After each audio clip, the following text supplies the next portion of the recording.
Then we got my other stuff that I do. This is a B mod that I've been building. This is for the upcoming season. I've been racing limited mods, which Dakota drove one of my cars last year. Um, you know, wasn't even though he was a rookie, he still had a problem. His problem was he had a car owner that couldn't leave shit alone. And we'd get it close, and then I'd think could do it better. And, well, then he'd have to start all over and trying to figure out how to drive. I build these cars 100%. I start with, like everybody, all the other car builders do, with a frame. Then I build my own chassis onto it. Unfortunately, it has to be a GM chassis, so. Yes, this class of car that we're running, it does have to be a GM chassis. This is a B mod, so I'm able to run a Chevelle frame. And for you guys out there that like Chevelles, this actually isn't from a Chevelle. They actually stamp these out now, and you can buy just the frame from the speed shops now. That doesn't actually come out of a car. They're just stamped out frames. So you're not destroying a car to make these anymore. But whenever I build these, I try to build them to fit myself.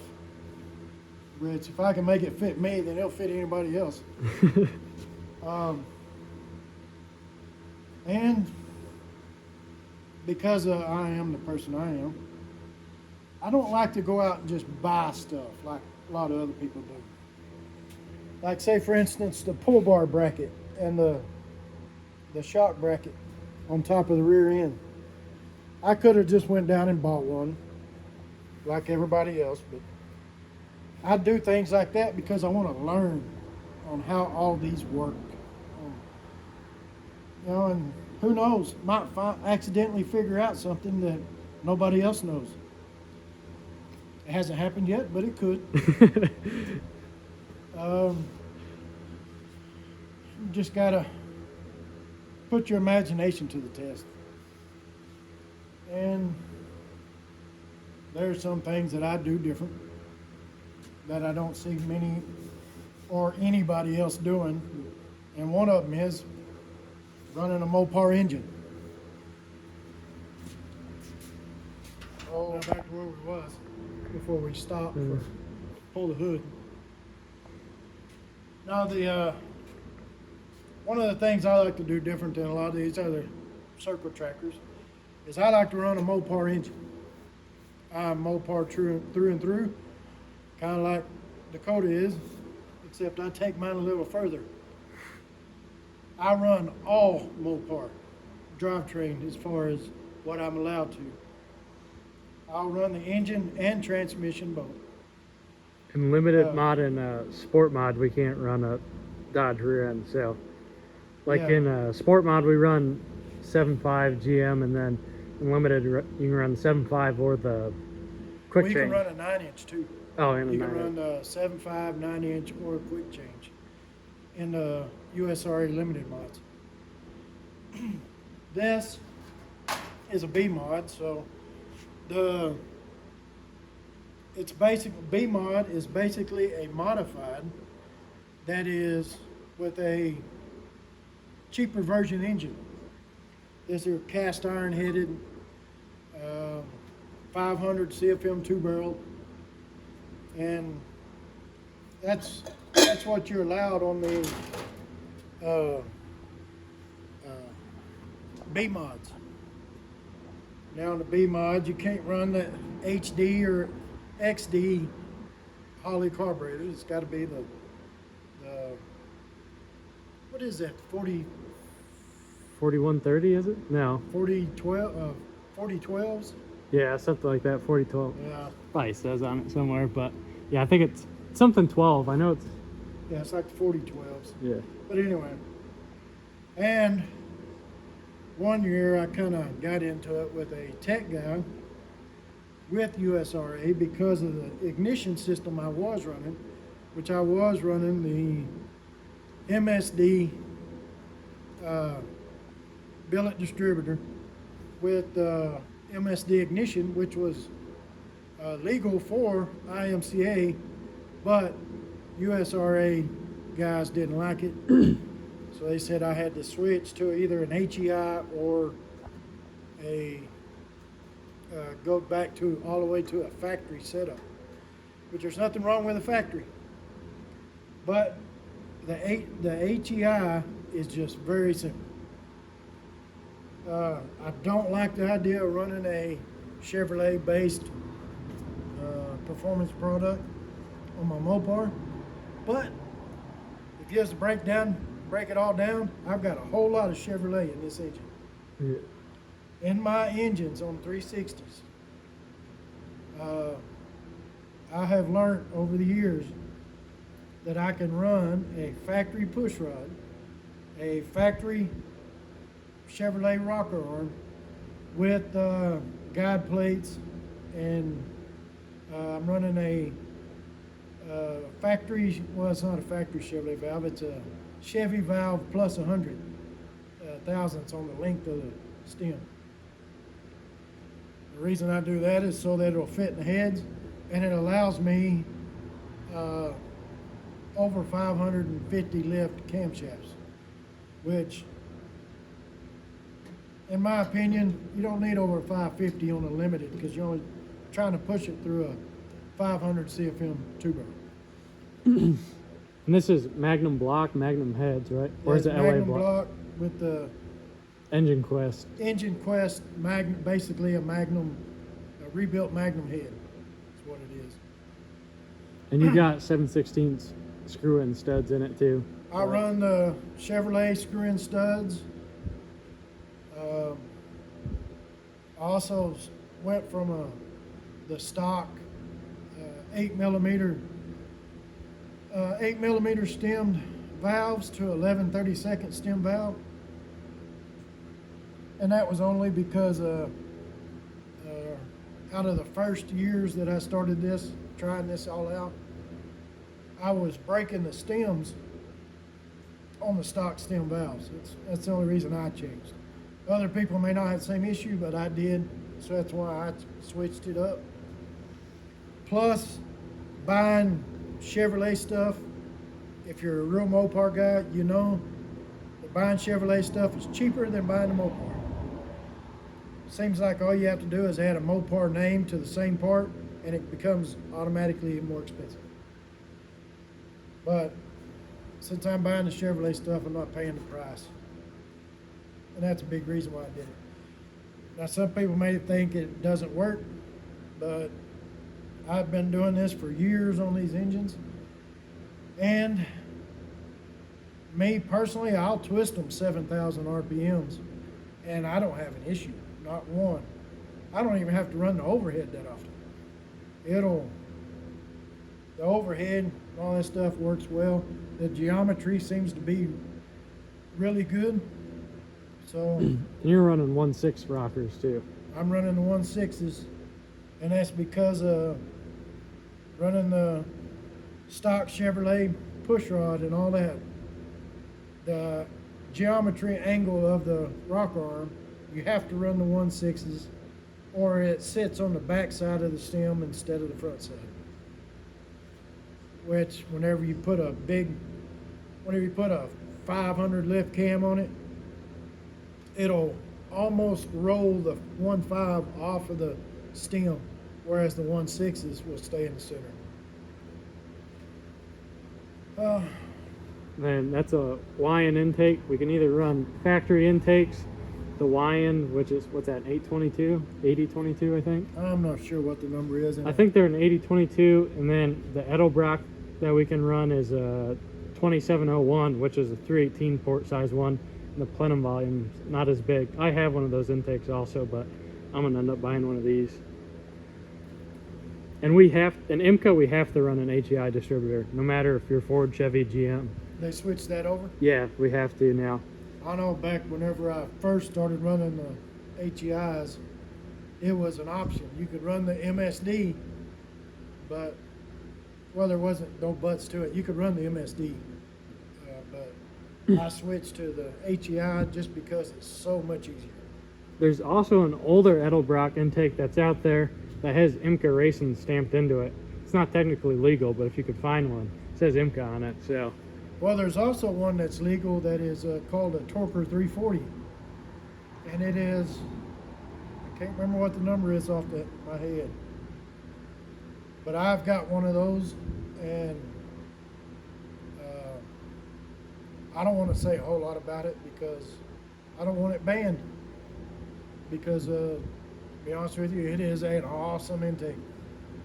But since I don't want it banned, I'm not going to say a whole lot to where other people can see it and be wondering what they have. Yeah, USRA rules for Mopars are a little bit better. You can run RHS heads, and you can run that better intake. IMCA, where you got the Engine Quest heads in any factory head. Specifically states no W2s, because they know it would be bad for everyone if that came out. So that's that. And then your accessory drive. Oh, also, he has an actual Mopar alternator with a Mopar voltage regulator hooked up. So no one wire here. And then what was your I run the March serpentine belt system. And it's mainly just for street rods. So the big issue I have on mine is the pulley on the alternator is small, and that's so that it'll spin faster. The problem with that is whenever you're spinning an engine 7,000 RPMs and you got, what is it, 6 to 2, so you got basically 3 to 1. 3 to 1, yeah. 3 to 1, that damn alternator is spinning like crazy. So you got to be careful on that ordeal and carry extra alternators, because now they changed the rules to where we can't turn them off. And that's what I used to do to keep from burning up my alternator, or keep from burning up my electrical system, or shorting everything out, was turn off my alternator during the race so that it wouldn't create fires or anything like that from spinning my alternator too fast. But I chose the March system because, well, basically whenever I did it, what is it, KRC and Jones are the other ones. KRC and Jones didn't offer stuff for Mopars. I've had these for several years now, and March was the only ones that was offered. So I ran with these because it comes with the whole installation setup. I mean, all your spacers and everything comes with all of it.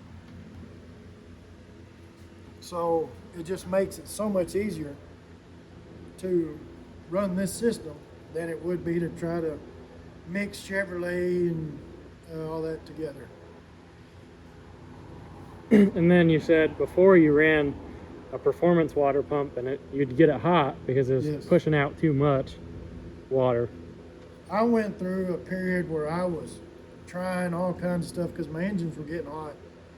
And I was trying lots of stuff to try to fix it.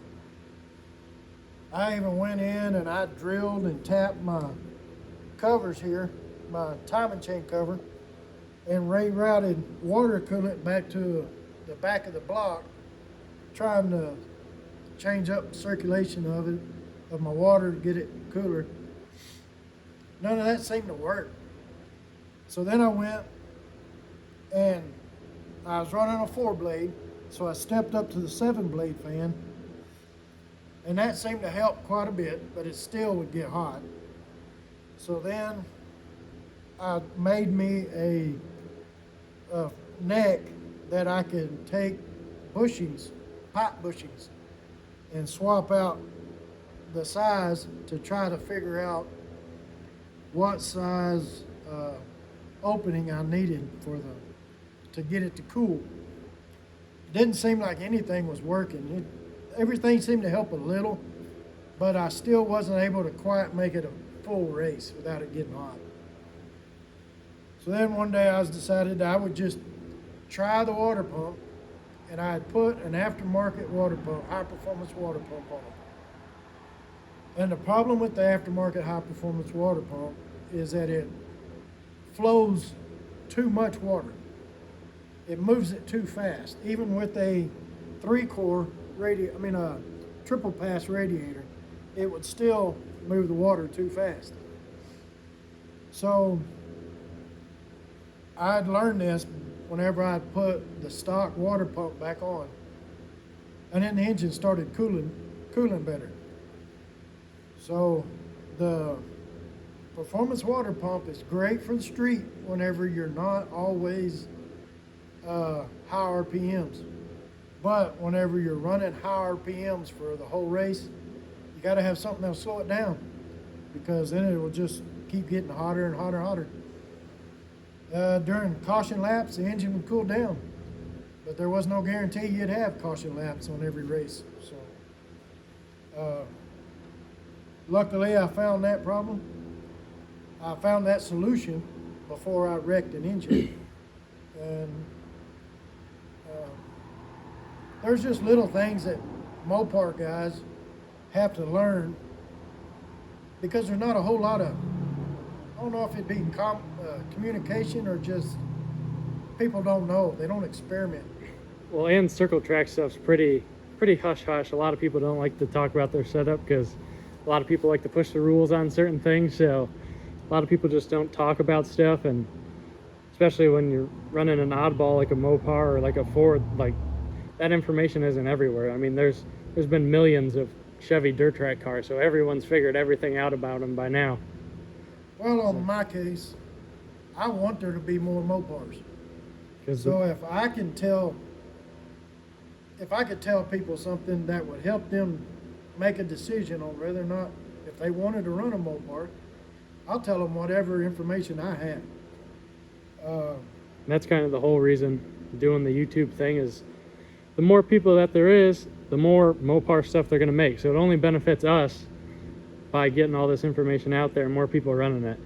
And not to mention, small block Chevys are drying up, thankfully. You know, they belong in the dump or out in the ocean somewhere. And there's 360s everywhere. People say they're hard to find. I got 7 of them. You probably got 20 of them. I mean, they're not hard to get a hold of.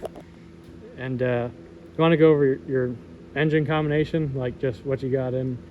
On this engine here, I did get rid of the stock bottom end.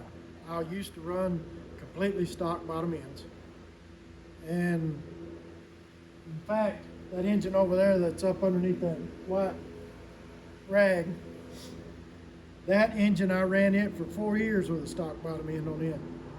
And then I started experimenting and trying different things, different combinations of pistons and rods and things like that. And I have come up with, what I believe to be a good rock solid combination. I tried Eagles and I tried Scat rods because they are the cheaper ones out there as far as aftermarket. And we have to run an I-beam. It's either stock cast or Eagle or Scat. It has to be stock appearing rods and pistons. So I tried the Eagles. I didn't have very good luck with the Eagles. I don't know if it's just issues that I was having, but I personally didn't have very much luck, so I switched to the Scat Pro Comp rods, which are they're a 600 plus horsepower I-beam rod, which is legal to run. And I went to a Hypertechnic flat top +5 pistons. They're KB 107s, I think, right? Yeah, I think so. Yeah. But now, if you know anything about the Mopar stuff, you can order the LA flat top pistons or you can order the flat top pistons for the LA blocks. Put them in the Magnum engine, and they stick out of the deck. It's like 7 thousandths, I think is what it is, the deck height. they stick out. Then you can take and play with head gasket thickness to uh, to compensate for that.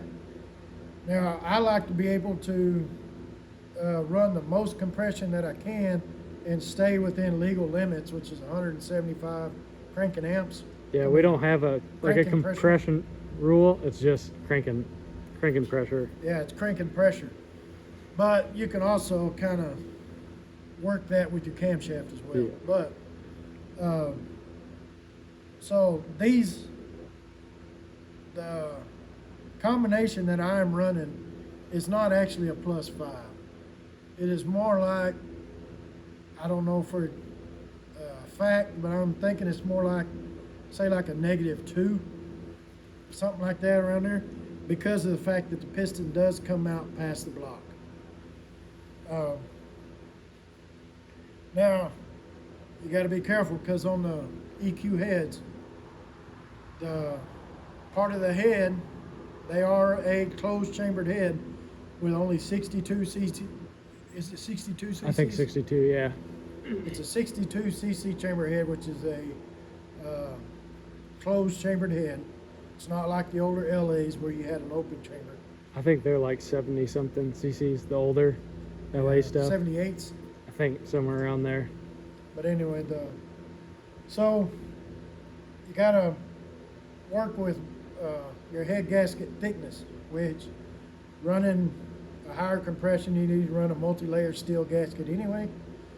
And on all the companies that I've seen out there, they run various, you can get them in various thicknesses, depending on what it is you want, what kind of fuel you want to run, things like that. We run race gas on all of ours, and we can buy the race gas at most of the tracks that we go to. So I like to run mine. I like to push the rules and get it up there as high as I can, because as a lot of people know, compression is free horsepower. Whenever you get a lot of a high compression engine, you also get one that pulls a lot of air, which will turn a 500 CFM carburetor into like a 700 CFM carburetor. And if you don't believe that, you ought to watch one sometime whenever you shower down on it, and watch where fuel comes from whenever you get after it. You'll have gas coming out of your fuel squirters, everything coming out of these things. Once you get a lot of air movement. And Oh, oiling system too. my oiling system, I go against the grain on them. I run a stock oil system. Stock pan also, it's out of Durango. Yeah, I run a stock Durango oil pan, and that is because they're shorter than the pickup pan. They also have a built-in baffle, so it makes it good for the circle tracking. And I have not ever had any oil pressure fluctuations since I've started running that pan. And a stock oil pump with just the pressure bumped up, you said. Yeah, I just added a spacer, knocked the Retaining pin out. sealing cup in just a little bit, knock the pin out, push that cup in just a All little. right, so phone cut off at the oiling, but we're talking about how to add pressure to a stock oil pump.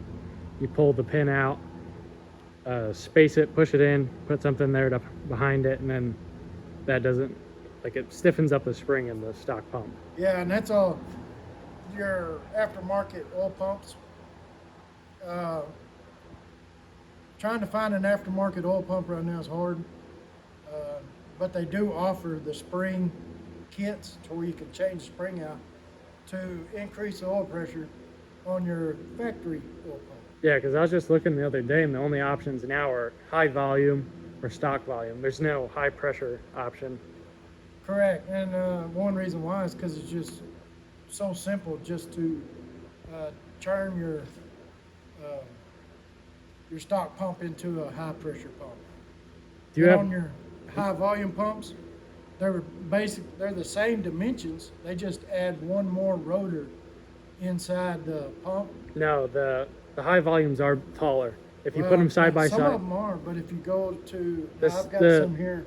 the 72 HVs are taller than a stock one are, which is And Melling's. there's a, Mopar Performance made one.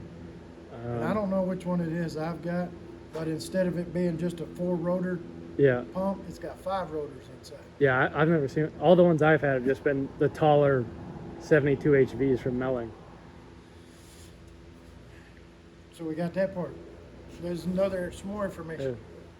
What about your oil pump drive? Is that a stock distributor drive or? Yeah, all my stuff inside my engines are stock, except for the rods and pistons, camshaft, and now the lifters in it. I don't know if any of you guys know about the lifter stuff, but I ask for the oil-through lifters whenever I run the Magnum head. You can run. They sell the different ones for different setups, but whenever you run a Magnum head or the EQ equivalent to the Magnum, you've got to run an oil-through lifter, and you got to specify because Mopars don't normally. You can run a lot of the LA stuff in the Magnum engine, but whenever you go to swapping around, you need to make sure you let people you're buying your parts from know that you're needing an oil-through lifter. But if you're running an LA, it don't have to be an oil-through because it oils through the shaft. Now, as far as the information we've been given, I hope it helps some of y'all out. If y'all, Well, Andy's running a 904, so when he's saying he keeps it all Mopar, that's what he's talking about. And then the limited that I ran and he normally runs, that's a 230 on that 3-speed. I run the Mopar 3-speed standard and the 904 automatic. They're the 2 transmissions I run. And the only problem with those is just gear ratio. Like 904, it's 1 gear ratio per second because any 3-speed you're going to run it in second because obviously, well, you could do 1-to-1 if you have a quick change in the rear because you can do whatever gear. Quick change, so that makes it real easy. I wouldn't want to race a automatic having to run it in second gear. I wouldn't want to run it that way. You're looking at a lot of temperature buildup on a automatic running in second, and that's only because of the speed at which all the parts are turning. That and whenever you're running high RPMs, your pump pressures and all that stuff are going to be different as well. But you've been running the same 230 since you started, right? You said? I've been running the same 230 for 11 years. The same one. Yeah. I've got 2 of them. Now I have one in another car that I wrecked, and whenever I wrecked it, I was on the gas. Whenever I hit the guy, I slid into him sideways, and whenever the wheel bit, it stripped the teeth out, stripped some teeth off the second gear on one of my 230s. But the other one, I haven't had an issue one out of it, and I've been running for 10 years. Oh, how long have you been racing? So, 11. altogether, 11, and it's always been sport mods or limited I mod? started off with a sport mod, yes. Yeah. And the main reason why I did that was because of the engine rule running with a stock car. And I didn't know much about the stock car stuff whenever I first started. Well, I didn't even know nothing about the sport mod stuff neither. But, there was a lot of sport mod information. There wasn't much much of stock car information on the Mopars. There was some guys that had run them successfully, but it's trying to get some of these guys to talk to you is part of the problems sometimes. Then you run across guys like me that talk your ear off. They'll tell you things that you don't want to know. But there again, I want people to. Run the Mopars I because it want helps people, us. more and more people to run Mopar. I love it whenever I see a Mopar out there running.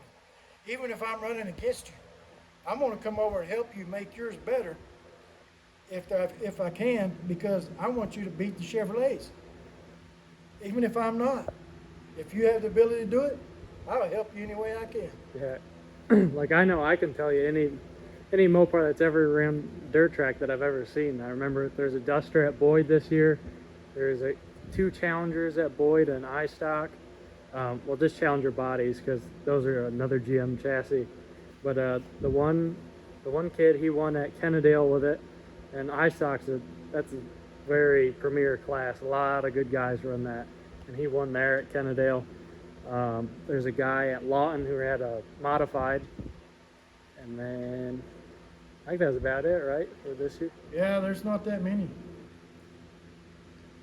It's Yeah. sad because Mopars make a lot of power, but then again, sometimes that becomes a problem.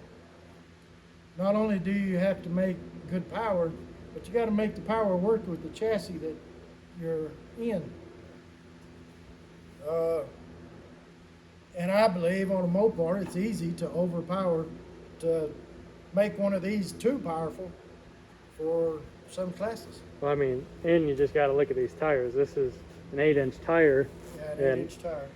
and they're nothing special. They're not super soft. They're that's kind of like why they run these, is to keep the class like in check as far as like power stuff and stuff like that, just to keep it cheap. That's mostly what IMCA's about. And then USRA kind of just improves on IMCA's rules a little bit, usually, like lets you do a little bit more than IMCA does, but they still all try to run like a smaller tire to keep everything in check. There has been twice, and I've told Dakota this, there's been twice where I had an awesome feeling whenever it come to my car's handling. Once was in Lubbock at West Texas Speedway over there. And That's your home track, that's by the my way. home track, yes. And then another one was in Roswell, New Mexico, at the Alien Motor Speedway over there. One of them I got to finish the race. I started in the back twice because of a bad heat race. I had a tire go flat. And back then it was my first season. So back then I didn't have a lot of spare tires, or I didn't try to keep a lot of stagger options and all that. So I just had one spare tire and I threw it on. Went out there, and I made it accidentally, had the best handling car that I've ever had since, and up until that point and since. Like I said, I started in the back twice. Went to pass two cars for fifth that were battling it out. One of them got into the other one, come up and hit me as I was going by them. Spun me out and had to start in the back again. And I finished that night in fifth, but I had to start from the back twice. And then the time in Roswell, which was just year before last, I started off that night, and in the heat race, I was experimenting with the engine, and in the heat race, I blew a head gasket. I was having cooling problems, but whenever I went out there, the car was handling so good, I didn't want to come off the track. It was one of them nights where it was just put your foot on the floor and let it go. And trying to find that again is why I keep racing, because that feeling is awesome. If I can help other guys find that feeling, I'll do whatever I can, because that is an awesome feeling if you're a true circle tracker.